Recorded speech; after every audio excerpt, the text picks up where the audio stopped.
देखिए है KRT की PDF,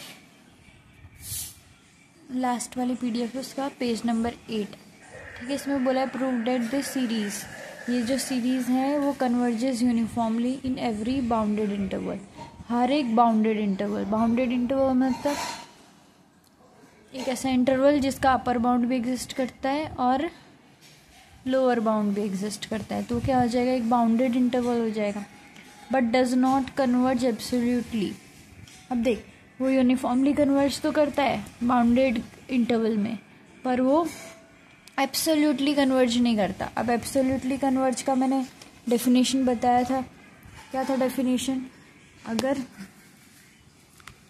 समेशन an ये एब्सोल्यूटली कन्वर्ज करेगा कब, जब समेशन an का मॉड्यूलस कन्वर्ज कर जाए, इसकी मतलब इसकी limit infinity summation an modulus, कोई लिमिट हमें मिल जाए यहाँ पे। ठीक है, तो ये हम बोल सकते हैं कि ये जो है सीरीज an की सीरीज क्या है, एब्सोल्यूटली कन्वर्जेंट है। तो ठीक है, हमें ये दो चीज़ दिखानी, एक तो यूनिफॉर्मली कन्वर्जेंस और एक एब्सोल्यूटली। तो हमने एक क्लोज इंटरवल ले लिया, बाउंडेड इंटरवल ले लिया जो कि -a to a है। अब -a to a के बीच में हमें दिखाना है कि ये जो सीरीज है ये an है हमारा। देख, समेशन लगा दिया तो ये सीरीज होगी, पर ये क्या है, an है। तो an को अभी हम डिकोड करेंगे। an ऐसा था, ठीक है। अब -1 की पावर n को ऐसे मल्टीप्लाई करके अलग अलग करके लिख सकते हैं, ठीक है। फिर उसके बाद ये सेम टू सेम ऐसा लिखा। अब यहाँ पे n² था तो एक n कट गया, ठीक। तो ये चीज़ कैसी आई वो, ठीक है। अभी पहले इसकी बात करते हैं, पहले इसकी बात करेंगे फिर इसकी बात करेंगे कि ये कन्वर्जेंट हो रहा है कि नहीं। इसकी लिमिट मतलब जैसे अगर इसकी लिमिट निकालेंगे, कन्वर्जेंस, यूनिफॉर्म कन्वर्जेंस के लिए क्या चाहिए हमें, इसकी लिमिट निकाल के चेक करेंगे। तो अगर मैं इसकी निकाल के चेक कर दूँ, पहले इसकी और फिर इसकी, तो पूरे की इसकी निकल जाएगी, फिर हम बोल सकते हैं कि यूनिफॉर्मली कन्वर्जेंट है। तो पहले ये सीरीज लेके चलते हैं। अभी इज इन अल्टरनेटिंग सीरीज लिखा है। अल्टरनेटिंग सीरीज मतलब क्या, देख जैसे ये n अगर हमारा इवन होगा तो ये कैसी सीरीज बन जाएगी, 1/n की सीरीज बन जाएगी, ठीक है।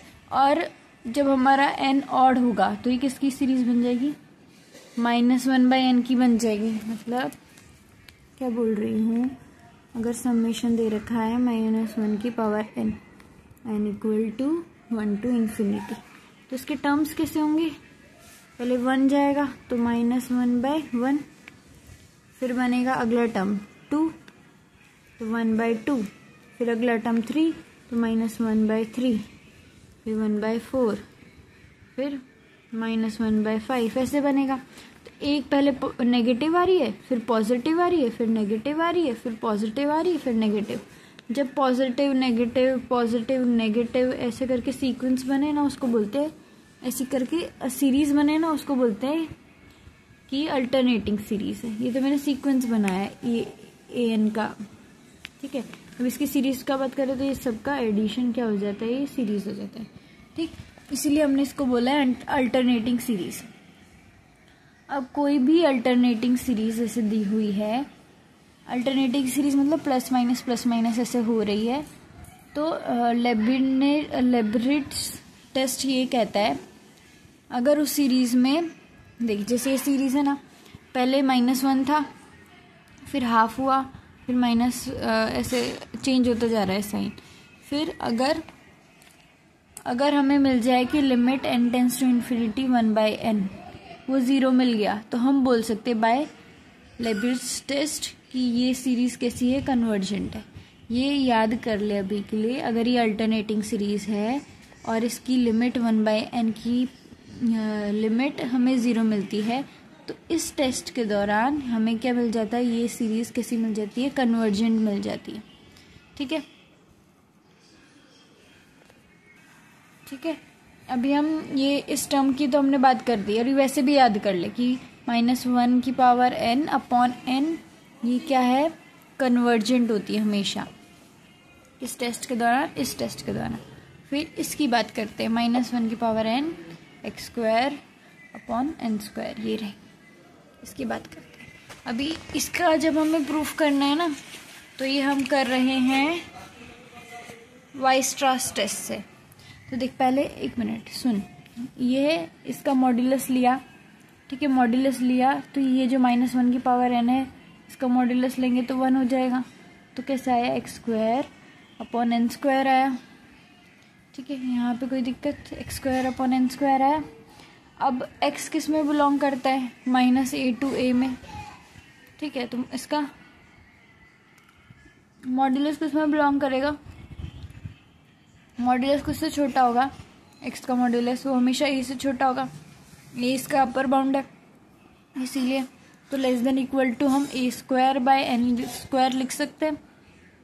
ये x मॉड x की जगह हमने लिख दिया है a, और यहाँ पे लेस देन का साइन बना दिया है, मतलब ये जो वैल्यू है वो उससे बड़ी है। अभी ये चीज़, ये एग्जाम्पल तुझे याद रहना चाहिए कि ये चीज़ हमने कैसे की, ये याद रहनी चाहिए, ठीक है। और ये अगर हम इसे लेस देन n स्क्वायर बता दिया, मतलब ये सीरीज का मॉड्यूलस इसके लेस देन दिखा दिया, इसके लेस देन दिखा दिया, ठीक है। तो अभी देख, वाइस्ट्रास एम टेस्ट क्या बोलता है, फॉर यूनिफॉर्म कन्वर्जेंस, अगर कोई सीक्वेंस है fn, ठीक है, और fn का मॉड्यूलस हम किसी m से छोटा दिखा देते हैं, और उस mn कन्वर्ज करता है, मतलब उसकी mn की कोई लिमिट मिलती है, तो हम बोल सकते हैं कि ये इसकी सीरीज, fn की सीरीज क्या होगी, यूनिफॉर्मली कन्वर्ज करेगी उस इंटरवल पे।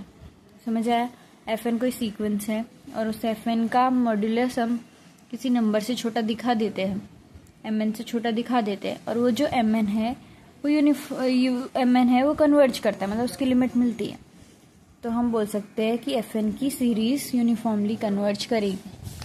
तो अभी इसमें हमने क्या किया, ये सीरीज थी, ये उसका सीक्वेंस है fn का मॉड्यूलस हमने किससे छोटा दिखा दिया, a square by n square, ये अभी के लिए mn है।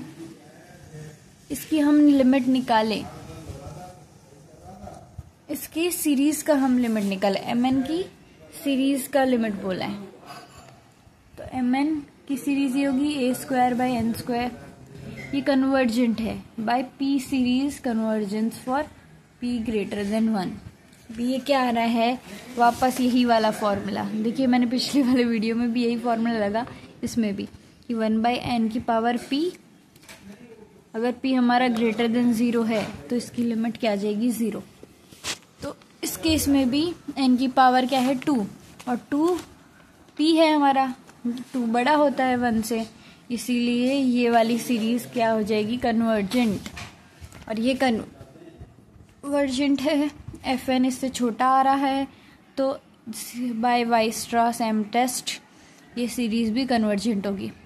तो अभी ये वाली सीरीज भी कन्वर्जेंट, ये वाली भी सीरीज भी कन्वर्जेंट, तो अपना जो मेन ये था वो भी क्या हो जाएगा, यूनिफॉर्मली कन्वर्जेंट। एक बार PDF में भी देखना तो समझ आएगा, ठीक है। यूनिफॉर्मली कन्वर्जेंट ऐसे प्रूफ किया। फिर आते हैं इस पे कि एब्सोल्युटली, अब इसको हम चेक करेंगे absolutely convergence for at x equal to 0। हर एक पॉइंट का चेक करना है, तो x इक्वल टू 0, जब हमारा x 0 हो उस पर चेक करता है, ठीक है। तो जहाँ जहाँ x दिख रहा है वहाँ 0 डाल दिया, x दिख रहा है तो वहाँ 0 डाल दिया, ठीक है। अब मॉड्यूलस है तो -1 की पावर n क्या हो जाएगी, हट के क्या हो जाएगा, 1 हो जाएगा, तो n/n स्क्वायर ही बचा, n गया 1/n। अब 1/n का मैंने बताया था, 1/n का सीरीज हमेशा डाइवर्जेंट होता है, ये भी रटा हुआ होना चाहिए, 1/n की सीरीज हमेशा डाइवर्जेंट होती है। अब जब हर एक x के लिए चेक करना है absolute convergence, x equal to 0 पे तो डाइवर्जेंट आ रही है, x नॉट इक्वल टू 0 पे क्या आएगी, ठीक है। जब x हमारा नॉट इक्वल टू 0 है, तो अभी 0 नहीं है, तो हम सिर्फ x लेके चल रहे हैं, ठीक है। तो इसको ऐसे लिखा, इसको ऐसे लिखा, फिर ये n से n कट के 1/n आ गया। ठीक है, अब x है वो नॉट इक्वल टू 0 है, हमने माना था x नॉट इक्वल टू 0, तो x नेगेटिव भी हो सकता है, पर x स्क्वायर हमेशा पॉजिटिव रहेगा, स्क्वायर लग गया उसके ऊपर, तो ये कैसी पॉजिटिव वैल्यू, इसलिए मॉड हट गया। ठीक है, अब ये है दिस प्लस दिस, दो चीज का एडिशन है, तो अगर मैं ये हटा दूं, ये हटा दूं, तो इस ये वाला ना देख, जैसे 1/n है, 1/n में कुछ ऐड करेंगे तो वो हमेशा बड़ा रहेगा, तो ये चीज 1/n से बड़ी होगी, समझ आया, ये चीज 1/n से बड़ी होगी। ठीक है, अभी देख, अभी ये वाला कंपैरिजन टेस्ट का वो है, तो यहाँ पे कंपैरिजन टेस्ट हो रहा है, यहाँ पे सारे टेस्ट मैं तेरे को कर करके बता दूंगी। देख, इसमें कंपैरिजन टेस्ट में क्या बोल रहे थे, अगर कोई an सीरीज बड़ी है dn सीरीज पे से, ठीक है, और dn is greater than equal to 0, तो अगर dn ये छोटी वाली सीक्वेंस डाइवर्ज करती है तो बड़ी वाली सीक्वेंस भी डाइवर्ज करेगी। तो इस केस में क्या दिखाया हमने कि ये वाली, ये जो सीक्वेंस है हमारा वो किससे बड़ा है, 1/n से बड़ा है। ठीक है, ये भी सीक्वेंस ही थे an और dn, और इनकी सीरीज अगर डाइवर्जेंट है तो ये भी डाइवर्जेंट रहेगी। तो ठीक है, ये सीक्वेंस इस सीक्वेंस से बड़ा है, और 1/n क्या है, सीरीज डाइवर्जेंट, तो बाय कंपैरिजन टेस्ट क्या हो गया, ये पूरी सीरीज क्या हो गई, डाइवर्जेंट। तो हमने ये प्रूव कर दिया। अब ये डाइवर्जेंट है, इसका मॉड्यूलस डाइवर्जेंट है।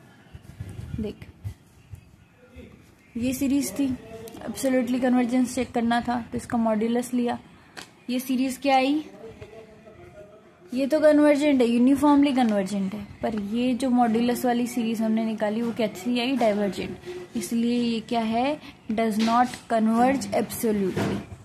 समझ आया?